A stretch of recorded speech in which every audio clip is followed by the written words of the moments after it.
नमस्कार।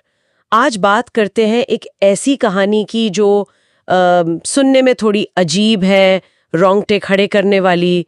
शीर्षक है कुंजी के कान।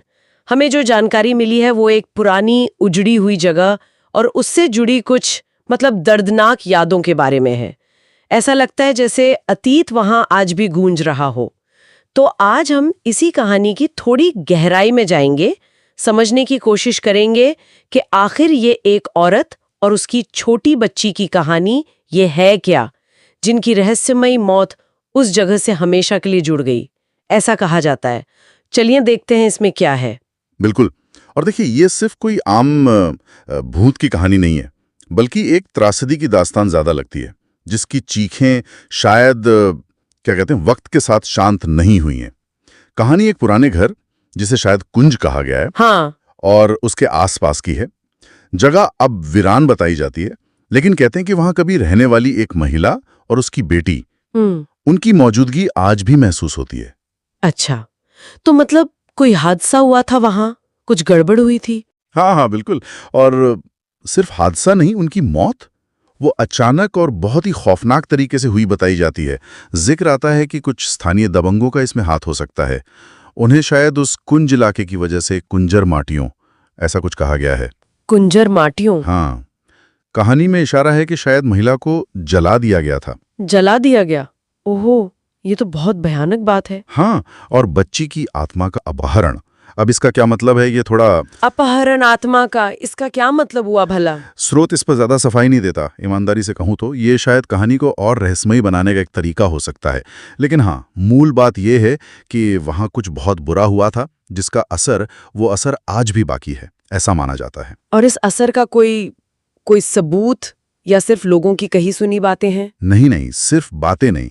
कहानी में एक वाकये का जिक्र है। कोई किशन नाम का आदमी था। जब वो उस घर में गया तो उसे अजीब आवाजें सुनाई दी, चीखें, और साथ में एक बच्ची की मासूम हंसी। चीखें और हंसी एक साथ? हाँ, यही तो। ये अपने आप में कितना विरोधाभासी है ना? हाँ। एक तरफ वो दर्दनाक चीखें और दूसरी तरफ एक बच्ची की हंसी। सच में ये सुनकर ही बहुत अजीब लग रहा है। और कुछ भी था? हाँ, एक और बात, दीवारों पर लाल निशान दिखने की बात भी कही गई है। लाल निशान?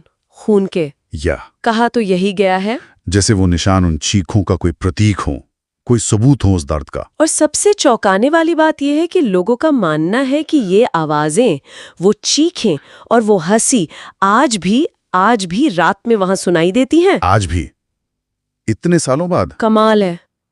तो ये हमें किस सोच की तरफ ले जाता है? क्या मतलब है इन सब बातों का फिर?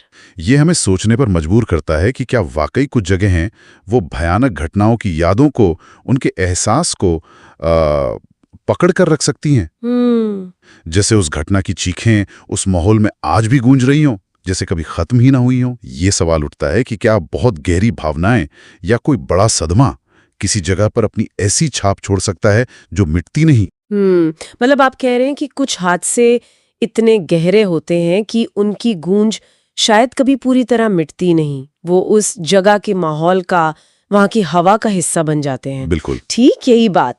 और कहानी का अंत भी कुछ इसी तरह का इशारा करता है। उसमें एक पंक्ति है, कुछ कहानियां जिंदगी में नहीं बदलती जानी चाहिए क्योंकि उनकी आवाजें आज भी जारी हूं। अच्छा, आवाजें आज भी जारी हूं। हाँ, ये सीधे तौर पर कह रहा है कि उस औरत और बच्ची की आवाजें, उनकी वो चीखें, वो मानो आज भी जारी हैं, सुनी जा सकती हैं। तो सोचने वाली बात यह है कि क्या सच में जगहें यादों और एहसासों को इस तरह संजो सकती हैं, या ये सिर्फ हमारे मन का वहम है, हमारा डर, जो हमें अतीत की इन दर्दनाक कहानियों से आगे नहीं बढ़ने देता? ये एक ऐसा सवाल है जो शायद हमेशा अनसुलझा ही रहेगा। लेकिन हाँ, इस पर विचार करने के लिए एक दिलचस्प नुक्ता जरूर है।